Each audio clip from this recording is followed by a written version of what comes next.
தெரியுதா? இங்க ஒரு வியூகம் ஒண்ணு இருக்கு. அந்த வியூகத்தின் அடிப்படையில் அதிமுகவுக்குன்னு ஒரு பேட்டர்ன், ஒரு ஸ்டைல் இருக்கு. அந்த அடிப்படையில் நாங்க ரொம்ப வேகமா களத்தில் எல்லாவற்றையும் செயல்படுத்திட்டோம். என்டிஏ கூட்டணி தான் ரொம்ப பின்தங்கி இருக்காங்கிற விமர்சனத்தெல்லாம் வச்ச நிலையில வேட்பாளர் பட்டியலை அறிவிச்சாச்சு, தேர்தல் அறிக்கையை அறிவிச்சாச்சு, பரப்புரையை தொடங்கியாச்சுங்க வேகம் காட்டுறோம். இந்த பக்கம் என்ன தயக்கம், ஏன் தாமதம்? அதிமுக கூட்டணியில ஒரு 4-5 கட்சிகள், சின்ன சின்ன கட்சிகளுக்கு இன்னும் முழுமையான இது வரல.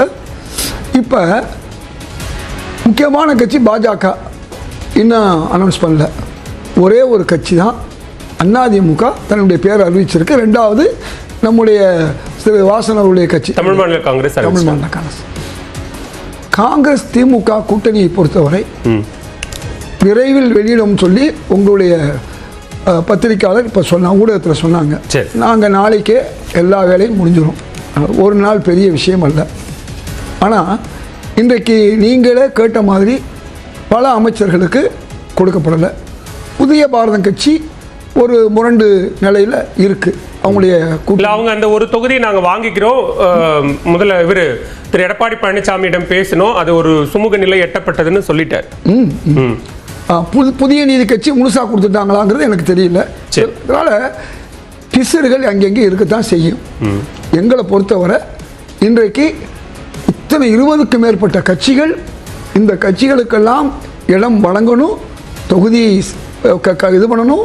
இன்றைக்கு எங்களுடைய காங்கிரஸ் கட்சிக்கு ஏறத்தாழ 23 இடங்கள் முடிவு செய்யப்பட்டு இன்னும் ஒரு 5-6 தொகுதிகளுக்கு முடிவு செய்யப்படணும். இவ்வளோதான் விஷயம்.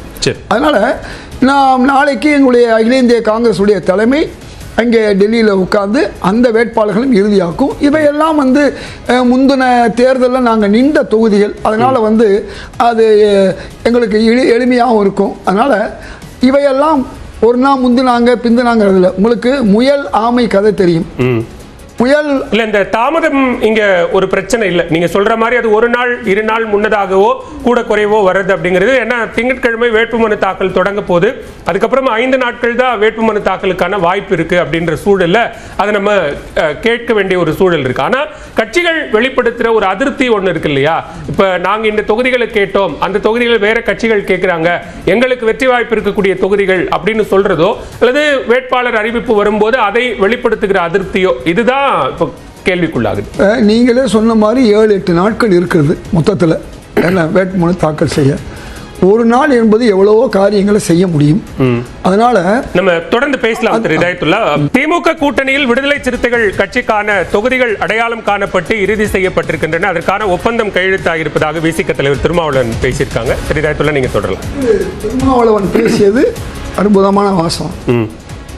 எங்கள் கூட்டணியில், இவ்வளவு பெரிய கூட்டணியில் பிரச்சனை வருமா என்று எதிர்பார்க்கிறார்கள். நிச்சயமாக வராது. காரணம், அவர் சொன்னது ஒரே கூட்டணிக்கு ஒரே தலைவர், ஒரே கூட்டணி, ஒரே இடத்துல தான், அதாவது அறிவாலயத்தில் தான் எல்லாமே முடிவு செய்யப்படுது.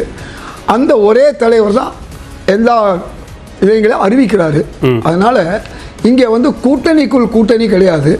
அவர்கள் தான் தோன்றியாக அறிவிக்கிற வேலை இங்க கிடையாது. அந்த அதிமுக தலைமை அலுவலகத்தில் அதிமுக பொதுச் செயலாளர் தானே எல்லாத்தையும் அறிவிச்சாரு. நான் சொல்றேன், நீங்க அன்னைக்கு உள்ளதை சொல்றீங்க. அதுக்கு முன்ன நடந்ததுலாம் வரலாறு நீங்க தான் உங்க ஊடகத்தில் பல நேரங்களில் பேசியிருக்கீங்க. அதனால அதுவும் ஏன் நம்ம பத்திரிகையாளர்களும் எங்க திராவிட முன்னேற்ற கழக தலைவரும் ஒரு வார்த்தை சொன்னாங்க. இது போட்டி என்பது தமிழ்நாட்டுக்கும் டெல்லிக்கும் சொன்னதுனால, ஏன்னா எல்லாமே டெல்லியில போய் நடந்ததுனால அதன் விளைவு என்ன ஆகி போச்சு, வேற வழி இல்லாம கடைசியா அண்ணா திராவிட முன்னேற்ற கழக அலுவலகத்தில் நடந்துச்சு. அதனால எங்களுடைய கூட்டணியினுடைய தலைவர் பிரச்சனைக்கே பிரச்சனை கொடுப்பவர். அவர்கிட்ட போய் பிரச்சனை இருக்குன்னு சொல்லி நம்ம பிரச்சனை செய்ய முடியாது. அதாவது துன்பத்துக்கே துன்பம் தருவதாக பிரச்சனை இருந்தா அது பிரச்சனைன்னு சொல்லித்தானே சார் ஆகணும். அதை பிரச்சனை இல்லைன்னு சொல்லி சமாளிக்கிறது எந்த வகையில் சரியா இருக்கு? பிரச்சனை சொல்றதுக்கு எல்லாருக்கும் உரிமை உண்டு.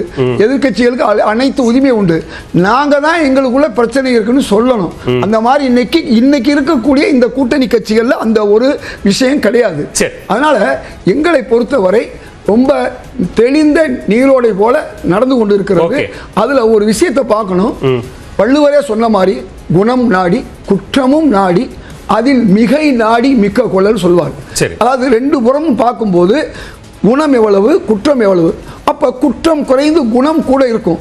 எந்த விஷயத்திலையும் ஒவ்வொரு விஷயங்கள்லையும் என்ன இருக்கும், சில சில பிரச்சனை இருக்கு. இதெல்லாம் தாண்டி எதுல எந்த பிரச்சனையும் இல்லாம ஒரு கூட்டணி சிறப்பா போகுது, எந்த கூட்டணி தொடர் வெற்றியை பெறுது, எந்த கூட்டணி 10 முறையும் தொடர் தோல்வியை சந்திக்குது. அதனால இவையெல்லாம் பார்த்து மிகை நாடி மிக்க குழல் என்பது தமிழ்நாட்டு மக்களுக்கு நன்றாக தெரியும். எந்த கட்சியை ஆதரிக்கிறது, எந்த கட்சி சரியா போகுதுன்னு தமிழக மக்களுக்கு தெரியும். அவர்களே முடிவு செய்து கொண்டு இருக்கிறார்கள். நாளைக்கு முடிவு செய்வார்கள். தாமதம் இது தொடர்ந்து நீடிக்குது. அங்க சிக்கல் இருக்கு, முரண்பாடு இருக்கு. எந்த சின்னத்துல போட்டியிடுறது அப்படிங்கிறதுல வெளிப்படையா அதிருப்தியை சொல்லக்கூடிய ஒரு சூழல் இருக்கு அப்படிங்கிறாரு அதிபர் ராமபாண்டியன். அந்த மாதிரி அதிருப்தியை வெளியில சொல்லாங்களா?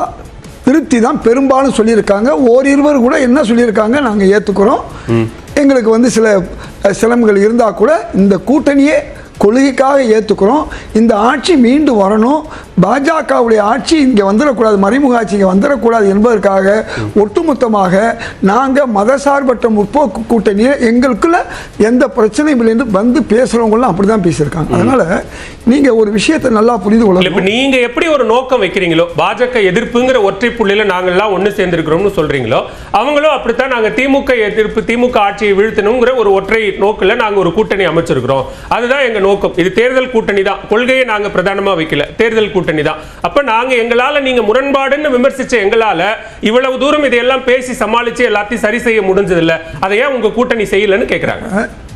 மரத்துல பழம் மரம் ஒண்ணு இருக்கு, காய் மரம் ஒண்ணு இருக்கு, எது கல்லடிப்படும்? இன்னைக்கு திராவிட முன்னேற்ற கழக ஆட்சி இருக்கு.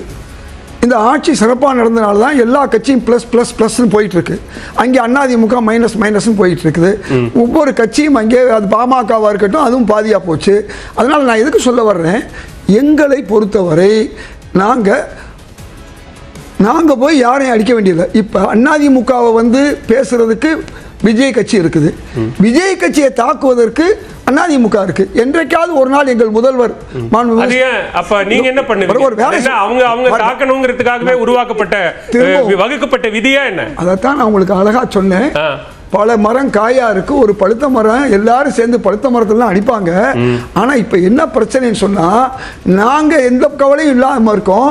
பாஜகவை விமர்சிப்பது இன்னைக்கு விஜய் கட்சி, அதிமுகவை விமர்சிப்பது விஜய் கட்சி, விஜய் கட்சியை விமர்சிப்பது அதிமுக. தொகுதி ஒதுக்கீட்டு கவலையே பெரிய கவலையா இல்ல காங்கிரஸ். எங்களுக்கு அந்த கவலை இல்லாதனாலதான் இன்னைக்கு நான் உங்களுக்கு ஏற்கனவே சொன்ன மாதிரி 20க்கும் மேற்பட்ட கட்சிகள். இப்ப கவலை இல்லாத நேரத்திலேயே சார் திரு செல்வ பெருந்தகை டெல்லி போய் இறுதி செஞ்சுட்டு வரணும் ஒரு சூழல் இருக்கு. எங்க கட்சி தமிழ்நாட்டு கட்சி இல்ல சார், இது தேசிய கட்சி.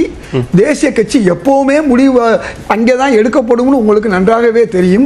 எதுவா இருந்தாலும் எங்கள் சென்ட்ரல் கவலை இல்லாம இருக்கும்னு சொன்னீங்களே, அதனால சொல்றேன். அப்ப அந்த கடைசி நேர பரபரப்பு இருக்கத்தானே செய்து, அங்கேயும் முரண்பாடுகள் இருக்கத்தானே செய்துன்னு கேக்குறேன். நீங்க சொன்ன மாதிரி இது கடைசி நேரம் அல்ல, இன்னும் 8 நாட்கள் இருக்கு குறைஞ்சபட்சம். அதனால நாளைக்கு இன்னைக்கு பாருங்க, இன்னைக்கு எங்களுக்கு அதிகமான தொகுதிகளை பெற்றோம், உடனே அனௌன்ஸ் பண்றதுக்காண்டி நாளைக்கு எங்க டெல்லியில அந்த கூட்டம் கூடுது, சென்ட்ரல் எலெக்ஷன் கமிட்டி கூடும்.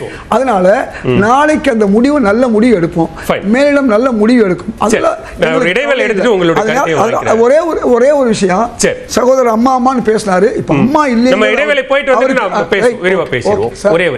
முஸ்லீம் கட்சிகள்னு பேரு முஸ்லீம் இருக்கு, அந்த கட்சியிலையும் பல முஸ்லீம் அல்லாதவர்கள் இருக்காங்க. அவங்க என்னைக்காவது கோயிலுக்கு எதிராக எதுவும் இருந்ததில்லை. ஆனா கோயிலே கற்பழி செய்தது, மசூதியில குண்டு வச்சது, மத வெறி என்பது வேறு, மத அபிமானம் என்பது வேறு.